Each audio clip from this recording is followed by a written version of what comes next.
I'm Ginny Roger. I'm Ginny Robertson, founder of the On Purpose Woman Global Community and founder and publisher of On Purpose Woman magazine. I'm here with Laurie Morin to talk with her about the article that she wrote for the January-February issue of On Purpose Woman magazine. Laurie, welcome. Before we have that conversation, though, I'd like you to tell everybody a little bit about you. Sure. Hi, Ginny. Thank you so much for having me. So, I now officially claim the title of writer. And it's interesting because I wanted to be a writer my entire life. Mm. And I wrote things for my professional career, but I never really wrote things that I considered real writing until I retired. So now I've been doing that for about 3 years. And I've published one book. I'm working on my second book and a few chapters in books. And I'm still a teacher at heart, so I also love sharing what I've learned on this path with other people. So I do teach writing courses and do writing retreats. Mm. Thank you, Laurie. I think it's so important that you said I've finally claimed the title of author of the title. Is that what you said? And I think so, yeah. Okay, I'm not sure now, but I The got the identity essence is of it, really the what it is. identity. Okay, okay. Because how many people don't, even really Right. good writers might not do that because they're not doing it maybe in a way that they were told they should or something, you Yeah. know. I remember years ago doing a workshop. I was doing my Getting Out of Your Own Way workshop, and there were about 45 people there. It was in person, and there was a woman there I'd never met before. At the time, she was probably my age now, you know. And I went around and asked people a little bit about them and why they were there. And she goes, "Well, I want to be a writer." And I went, "Oh, do you write?" And she goes, "Well, yeah." And I mean, I asked her a couple of questions, and all of a sudden she's kind of going, "Oh, I mean, the first 10 minutes, oh, I am a writer." But, she had it on this. I think so many people do that, especially women. They put it out there that says, "Oh, Right. when I get this done, I'll be a writer. Or when I get this Mhm. perfected, I'll be a writer." So, Exactly. Yeah. If you and write, you're a writer. exactly. I hadn't planned on talking about that, but I'm glad you brought that up. So, Laura, you've had a few articles in On Purpose Woman magazine that were included because I received your blog in an email. And I loved what you wrote and then asked you if I could publish it in the magazine. And your article in the current issue is one of those, and it's called Gratitude and the Joy of Giving. This article is twice the length of what we typically publish, but I didn't want to break it up into two articles, and I didn't see anything I thought should be left out. And so to our viewers, there will be a lot in Laurie's article that we won't be talking about today. So you'll want to read it, and the link is in the text of this video to go read Laurie's article in the January-February issue. And so, Laura, you wrote this piece on gratitude and the joy of giving during the holiday season. What Right. was going on for you at that time? So what's interesting is that it wasn't so much what was going on for me as what I was seeing. Like I spend probably too much time on Facebook. Mm. And when you scrolled Facebook during the season between Thanksgiving and Christmas, it was all about people being grateful, grateful for being with their families, grateful for their health, and um, giving, giving to others who don't have enough. And I love those concepts, but it was rubbing me the wrong way. Mm. So the way I came up with this idea was, so what about this is not resonating with me? Because if it's kind of bugging me, it might be also rubbing other people the wrong way. So I wanted to kind of explore that and see why it wasn't resonating when it's really such an uplifting message. Mm-hmm. And it was all of the, I don't want to say positive things, but just, we're only grateful for the good stuff, right? We're Right. grateful when the good stuff Mm-hmm. shows up. Mm-hmm. And you talked about, actually, let me go back to what I think the one I wanted to say next. One of the questions that you ask in your article grabbed me because I don't think I've ever seen anyone say this about gratitude. And you write, you ask, is gratitude overrated? And I Mhm. think what that came out of this experience you're having, looking at all of the gratitude being posted. You write that feeling grateful is easy when life is going well, but it doesn't necessarily make for a compelling story, especially as a writer. And what you find more interesting are the challenging times, and that something more nuanced than gratitude is needed. Can you Mhm. talk about what you mean? Because I just love that. And I don't think I've ever read anybody talk about it like that before. Yeah. So to me, I have a gratitude practice. I start I every do. day writing 3 things I'm grateful for. But I started thinking, this can get really superficial and glib.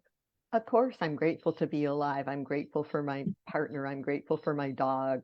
I'm grateful for the sunshine. But what does it mean when you're going through a not so great time? What does gratitude really mean? And I think that requires us to dig a little deeper and to look at the experiences that may have not been pleasant at the time, but that made us who we are today. And, you know, the example I think I used in the article was the year my mother died, which was just a year ago. It was really hard for me to feel grateful about the holidays. It was the first time I had spent Thanksgiving without her in decades. And I had to go a lot deeper to figure out, what does this Thanksgiving really mean to me? Mhm. So that's what I meant by, it just can get a little glib and superficial if you do it all the time and Yeah. don't look at all the other parts of your life. I agree. I first started doing a gratitude journal. Oh, I think it was probably the mid 90s when Sarah Brotnick wrote her book Simple Abundance, and she Hmm. was on the Oprah Winfrey Show, which was Oprah's original show, and talked about this. And Oprah said it was the thing that she was doing that had the biggest impact on her life. So I thought, well, I'm going to do that. And I Hmm. think it was 3 things at the end of the day. Well, I do things Yeah. in the morning. I don't do things at the end of the day. But I had to Hmm. come up with 10. I gave myself 10 Ooh. Hmm. because I did that because I didn't want to just do the same ones. I wanted Right. to be. And what I discovered is I started paying attention more in my life because, oh, that person let me out in traffic. Hmm. Hmm. I'm grateful for that. And while I don't tend to do a gratitude practice on a regular basis anymore, I find myself during the day just saying thank you so much, Hmm. for just those moments or just finding something that I thought was lost, or just, Right. just like Hmm. almost just a gratefulness for just the universe for being here, you Right. know. Hmm. And it's kind of like you've raised your awareness, so you don't have to write it down every day because you're doing it in the moment. I think so. And it was really, I think my husband actually told me that before I realized it, because he said, you're just kind of a walking gratitude. Hmm. And Hmm. it's like that Hmm. felt really good because it wasn't anything I aspired to do. It does. It's a muscle that I think we can activate and, build just like any other muscle Absolutely. that we might. Hmm. And so in this article, you also wrote a list of 6 random experiences that you're Hmm. grateful for as a writer, not because they were full of joy and love at the time, but because they helped make you who you are today. I'd like you to pick 2 of those and share and talk about your gratitude around them. What's the first one? Okay. I'm going to go with, oh, Laurie, you're so overly sensitive, Mm. which is what I heard from my parents, my teachers, pretty much everybody in my life the whole time I was growing up. I was the kind of kid who could cry if I saw something violent on television or if something happened to a kid at school. And most people think of that as a negative trait. It took me years and years and years to realize that it's actually one of my strengths Mm. because it gives me empathy. Um, and I can channel that empathy. I've learned to channel that empathy into compassion. I spent many years taking on everybody else's problems. Oh, yeah. Try not to do that anymore. Um, but I think it has made me a much more compassionate person and more open minded. Yeah. So now you're very grateful for your ability to feel those things, right? Right, right. Yeah. I remember as a little girl, I don't think I got labeled that very much, but I felt so many things. And I remember there was this Hallmark commercial. I think it was, no, it was a Kodak. It was a camera commercial. Hmm. And it was that song, Turn Around. She's a little girl and turn. And I would Yeah, sob every time that came yeah. on. And my mother would just say, why are you being silly? Why are you, this is just a commercial. And she just didn't get it. Mm, But I am that way too. I mean, I was talking in my meeting earlier today with the community that we watched the Grammys the other night, and when they mm. showed Tracy Chapman, I started to sob. And I thought, and I'm saying to my husband, Mm, what's wrong? What's wrong? mm, And then I mm. get on Facebook and I see all these women I know who are also great big feelers. They're like, oh, Yes, I was in a puddle, but yes. I'm grateful for that too, that ability to feel Hmm. deeply, because we have to feel, if we can't feel the pain deeply, I don't think we can feel the joy deeply. That's another thing that I learned the hard way, but that's Yeah. absolutely right. Yeah, Yeah. yeah. So what's your second experience that you're grateful for? All right, I'm going to talk about one a little bit different. Um, it was being bullied by Mm, some kids when I was in junior high school, which I think for a lot of kids is the hardest time in your life. You're going through puberty, you have to start a new school. It was a bigger school. I didn't know kids. And there was, oh, so the reason I got bullied was because my mom loved to dress me like I was still 10 years old. ooh, So I went to my first day of junior high school with a Tony perm and this little cutesy dress, ankle socks, and black patent leather shoes. oh You can dear. imagine how that went over in the seventh grade. Yeah. So there was a group of girls who were much more sophisticated than I was, who started first calling me names, and then they started following me down the hallways with like needles on their fingernails, saying they were going to gouge me. It was a What? really bizarre thing. Wow. And I don't think they would have. They never did. But I But was you have the scared to death. capacity to even think that Hmm. way is pretty Right, jarring. right, right. But what makes me grateful for that experience is that it was the first time in my life that I stood up for myself, not by confronting them, but unbeknownst to my parents, I applied to go to a private Catholic school and I got accepted. And I got out of that environment and into a place where I was much more comfortable. So, I'm grateful for it because it showed me that I could stand up for myself. That's really big for, were you 13, 12, 13 I years was, old, yeah, right? yeah. For Hmm. you to take that on yourself, that's Well, huge. I know my parents never would have let me do it. They Yeah. So you knew that, huh? You knew the Right. workaround. Exactly. I had to do it on my own and then just kind of present them with it as a done deal. And of course, it helped that the priest, the pastor, called them to tell them, Hmm. and it was kind of an honor for them. So they Yeah. went along with it. Look what she did. Look what she got into. Right. Right. Yeah. Right. That's such a great story. I love that. You also write, you invite people to give this a try. And so the Hmm. next time you sit down to write in your gratitude journal, instead of tossing off the usual platitudes about family and health, try to find the hidden gifts in your life challenges. Now that will make a good story. Hmm. Do you want to say anything more about that? Well, I just think there is no good story without an antagonist, whether it's a person or an event. So if you're only looking at the people who are lovely to you, the experiences that are fun and interesting, you don't really have anything interesting to write about. You have to look for what are the obstacles, who are the so-called enemies that I've had Mhm. to deal with, external or internal, in order to come up with a good story. Yeah.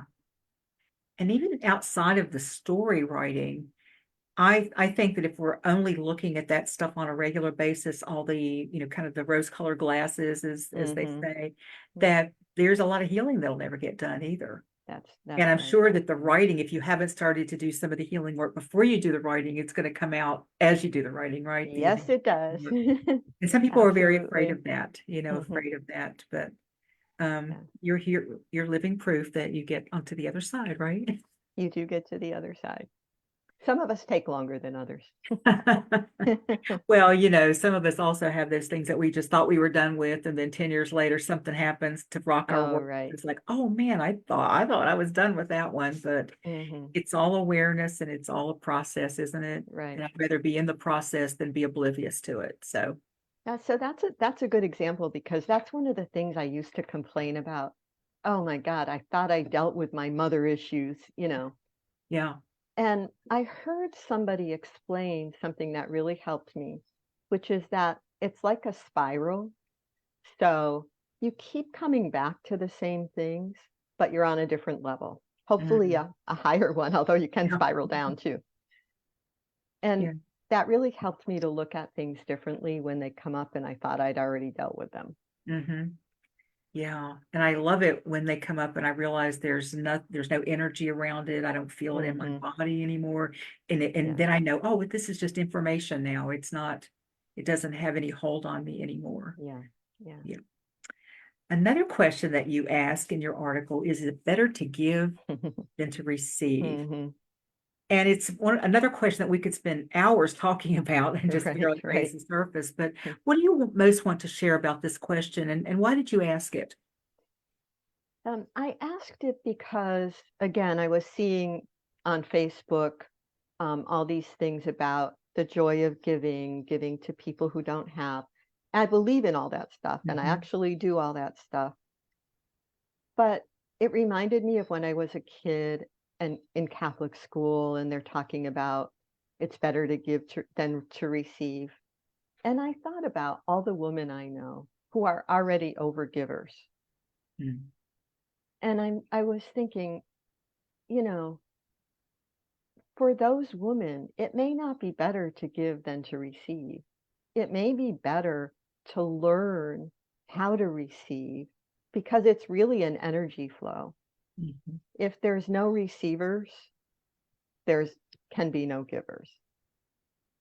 And to be in balance, you have to be able to do both. It's another thing I had to learn the hard way. Learn to Mhm. accept compliments graciously, learn to accept gifts without kind of deflecting them. Oh, yeah, that was a big lesson for me too. My mother always had extra Christmas presents wrapped. She knew what was in, she probably had a little note on the bottom as to what was Right. in it for Hmm. random people who might show up with a gift for her, and she could not stand the thought of not having to give something back. And I remember Right. saying to her, "But you didn't buy it for them. It's not, Hmm. and and she would actually be embarrassed by it rather than just be able to receive it." And I took some of that on myself. And Hmm. also this whole idea of the Christmas card list. Hmm. You get a card, you write down their name, and you send them one if you Then you, haven't already. right, And right. if you send them one, you write it down. If you don't get one, my mother would literally take them off the list the next year, Oh, unless they were probably a close relative. right. And that just, I think I did that for the first few years of my adult life. And then I started to think, it's not about, it's not Yeah, about the receiving of the card, it's about the connection of it. But there's this right, expectation that when you give, or when somebody gives you something, you must give them something right, back. And that's right. like an old, I think that's that generation of people, and probably everybody before them, especially women, had this thing that you're always supposed to reciprocate in some form. Right, right. And I Oh, I remember, know. Yeah, for sure. I took that on too. So, you know. as my mom aged and wasn't able to cook much anymore. My dad was doing a lot and they were eating out, having food brought in a lot. And somebody in the neighborhood would bring her something and she would be Hmm. upset by it because she couldn't give them something back. There was this unspoken Hmm. thing that you don't send back a plate empty, like a cake plate empty. You, Right, you bake a cake and put on it. Well, right. I'd never want to accept anything if that was the deal, because it was like, I ain't sending a cake back, because Right, that's not right, what I do, right, right, And I right. think a lot of what you're talking about is just having to unlearn old rules, right? That It we've just is. absorbed through environment or, our caregivers or, Right, right. And what's interesting about that to me is they kind of had the right idea. yeah, Reciprocity is a good thing. It's just that reciprocity doesn't mean the exact same person gives you something back. It means you've put something into the flow and the flow is going to return to you, that maybe is totally such a great point. unrelated. Yeah. You have to trust the flow, right? You have to trust the That flow. I give to you and you give to someone else. And I think that's that whole idea of giving without expectation. Yes. Otherwise, it's Hmm. not a gift. Right. It's like something on loan, right? Exactly. So I mean, this topic is really great, and I could talk about it for days, I think. Um, let's see. You quote author Melissa Monique Brown, who said, "To truly give is not to expect something in return of equal value, but Hmm. instead trust that your gifts may cause a butterfly effect so that those receiving may one day do the same." So, Hmm. even in addition to what you've already said about it creates a flow, it could also be helping people who aren't into the I guess the not habit, but kind of is a habit though. I think giving can become a habit and Right. receiving can become a habit. Right. So you're actually helping other people by receiving. I think you can be a model for helping other people, especially women, Hmm. learn to receive in this gracious, sort of wonderful way without guilt, right? Right. Right.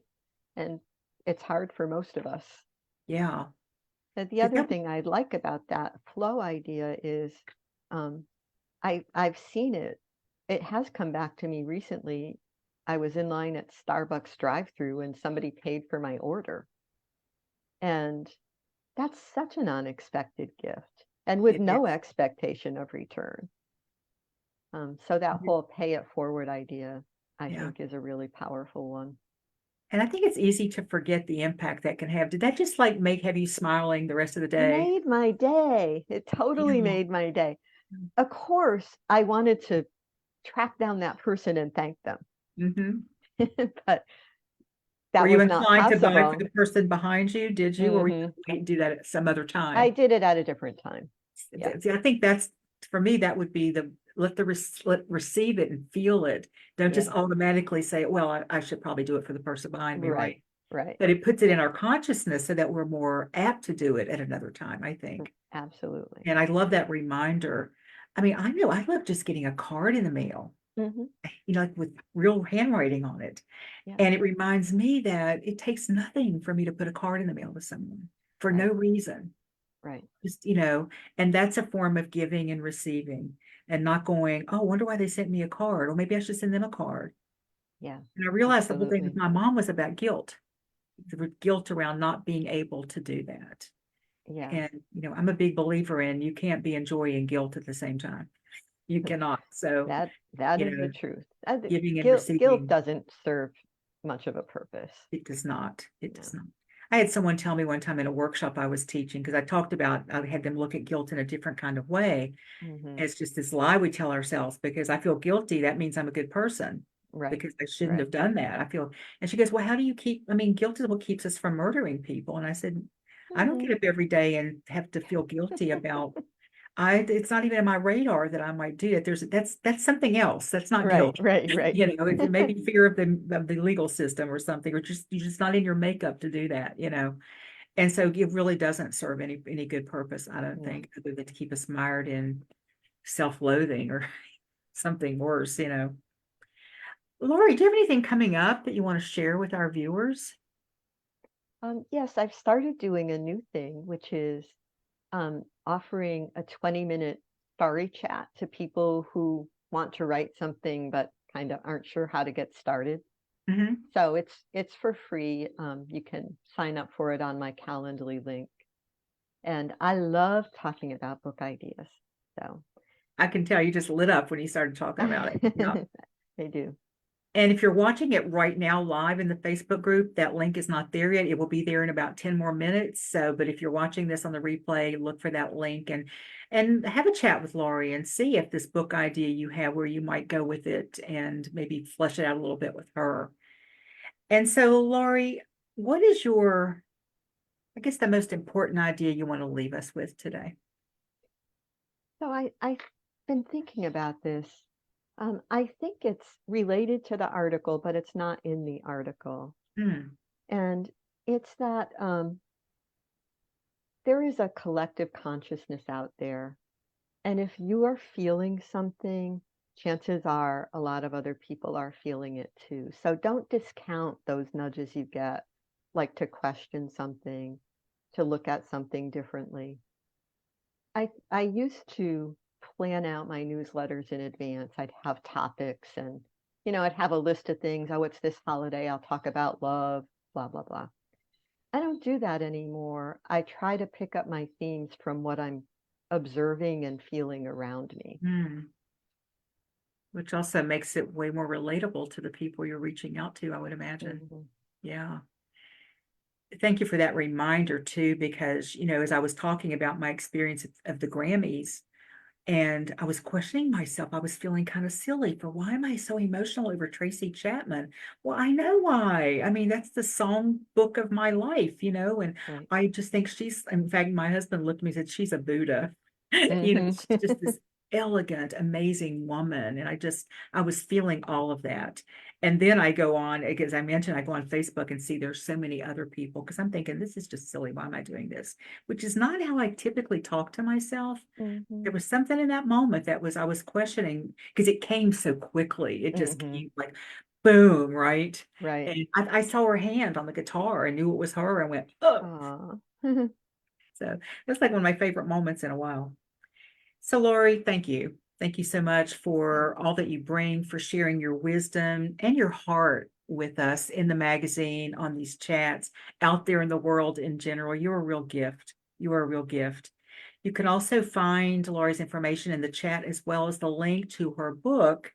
Your book is called what? Hero's Journey. Yes. And it's really a great book. In fact, I was thinking I should have pulled my copy out to show it when I was talking with you, but I didn't think about it till we got here. You'd think I And would have mine, but I don't. I think we would, yes. And I do want to wrap up here with another quote that you used in the article, and it's one of my favorites from Maya Angelou. And Maya Angelou says, when we give cheerfully and accept gratefully, everyone is blessed. What we've been talking about, the giver and the receiver are both blessed. So thank you again, Laurie, for just all that you do. I appreciate it. Thank you for having me, Ginny. You're welcome.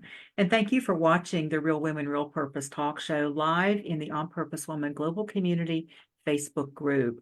Please click on the links in this video and be sure to check out Laurie's website and her offer of a 20-minute book chat, which is also in the text of this video. And for more interviews with amazing women living their lives on purpose, check out our YouTube channel. That link is in the video as well. Thanks for watching.